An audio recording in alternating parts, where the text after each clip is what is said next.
video is for entertainment purposes only. Don't take everything that I say seriously. Please check my previous video to get further context of what I'm going to address here. So today I'm going to talk about the absolute monstrous lies that are transpiring already from the estate and the publisher about the book.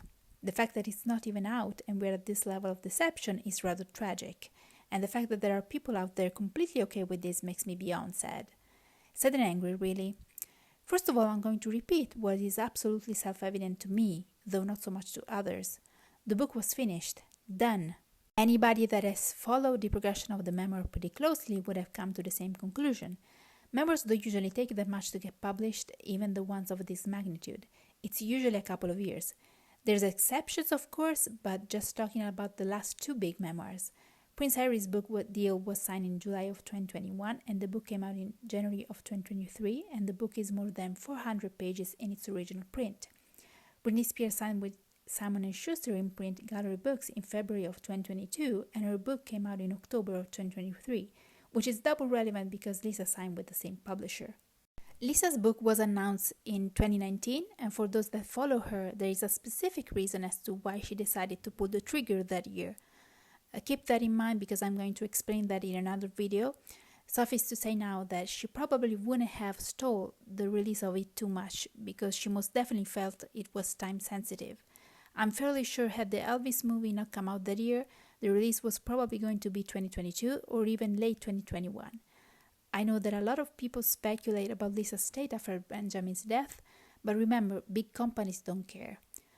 Lisa had inked a pretty hefty deal for her book, and the fact that it didn't come out sooner has more to do, in my opinion, with the whole chaos that was 2020 rather than anything else. Gallery Books paid reportedly between $3 and $4 million for it, and as insensitive and disgusting as it is, they wanted their book one way or another.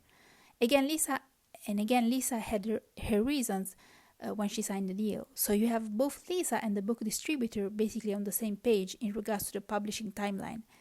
Lisa died in January of 2023. She signed her deal in July of 2019. So no, there is absolutely no way the book wasn't done. It's ridiculous to even think about it.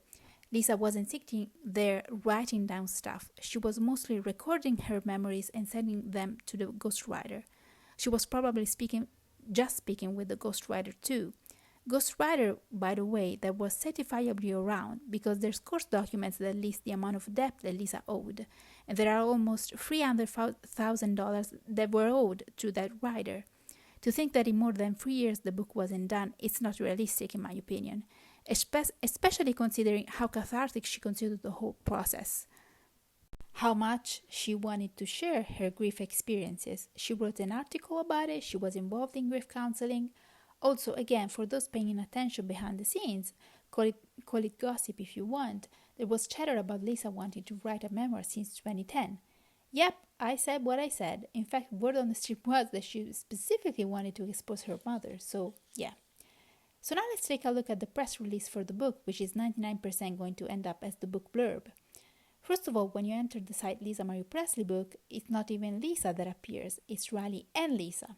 Lisa truly cannot have anything to herself. Unbelievable. So let's take a look at the text, shall we? In 2022, Lisa Marie Presley asked her daughter to help finally finish her long-gestating memoir. A month later, Lisa Marie was dead. Pause.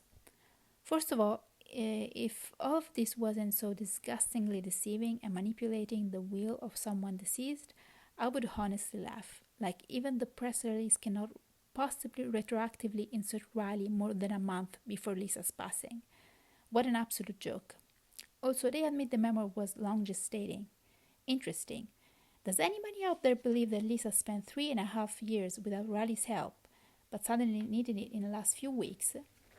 Does anybody believe that the publisher / Lisa's entourage didn't hook her up with a ghostwriter in that amount of time? Does anybody believe this nonsense? As I said, the book by that point was finished. But even if it wasn't finished, what was exactly the point of inserting Riley so far into production? Riley is a high school dropout. Now, that wouldn't mean much if she had any sort of intellectual hobbies or curiosities, but she's just not that type of person.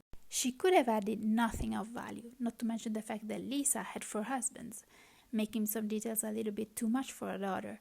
but I'm supposed to believe that a multimillionaire with a possible blockbuster book couldn't possibly have confided these life memories to anybody else but her daughter. This is just a ploy by Riley to retroactively insert herself in the Memoir's production. Absolutely disgusting. I have no words. Or rather, I have too many, but not that kind. So let's resume the reading.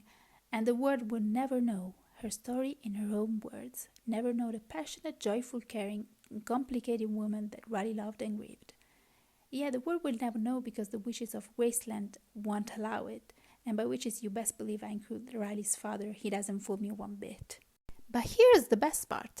Riley got the tapes that her mother had recorded for her book, laid in her bed, and listened as Lisa Marie told story after story. And then it goes into a tangent.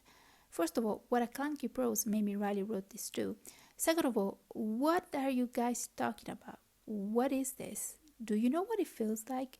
This whole project feels to me more like a maneuver to exalt Riley and give her attention and PR just as much as it is about meddling with Lisa's precious memories. This is why I say I see Priscilla qualities in her. I'm truly disgusted by all of this. Unbelievable. And there are people out there that buy this nonsense willy-nilly. The closing paragraph is truly the icing on the cake. This extraordinary book is composed of both Lisa Marie's and Riley's voice, a mother and daughter communicating across the transom of death as they try to heal each other. Profoundly moving and deeply revealing, From Here to the Great Unknown is a book like no other, the last words of the only child of a true legend. The last words? Really? Are they? I don't think so. Also, notice how they subtly insert Riley as the voice in the book, as if anybody's interested in that. They are basically laying the ground for the manipulation and rewriting, and it's quite overt and in the open.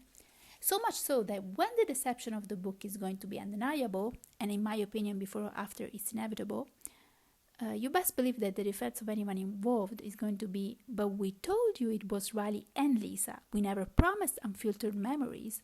And you know what? They're going to be right, because again, they make absolutely no secret about it. Also, at the beginning I said that Lisa signed with gallery books. Well, this book is coming out with Random House. Why? This is a question nobody's asking.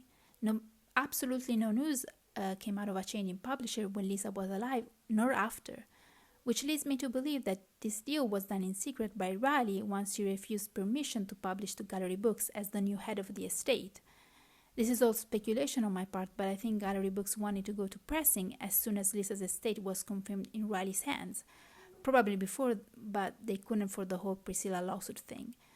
Once Riley saw the manuscript, though, and saw her father not coming out the best, too much talk of Michael Jackson, which is a competing estate, not so favorable talk of Nicolas Cage that she needs for her career, I think she got the idea of rewriting it altogether. Not to mention the fact that she signed a settlement with Grenadier's Priscilla, the details of which are not public, that surely demanded amends to the book. Which means that the publisher wasn't happy and she had to buy the rights and find another publishing house. Watch Riley in all of this screw the twins out of money. She gets more money as an author, and who knows what the new deal with Random House was worth, but my guess is way below the first one, because the book that is going to actually see the light of day is going to be a shadow of what it was supposed to be. What truly enrages me here is the fact that at the end of the day, Lisa's real book is out there somewhere. Please share the video, they cannot get away with this. Bye.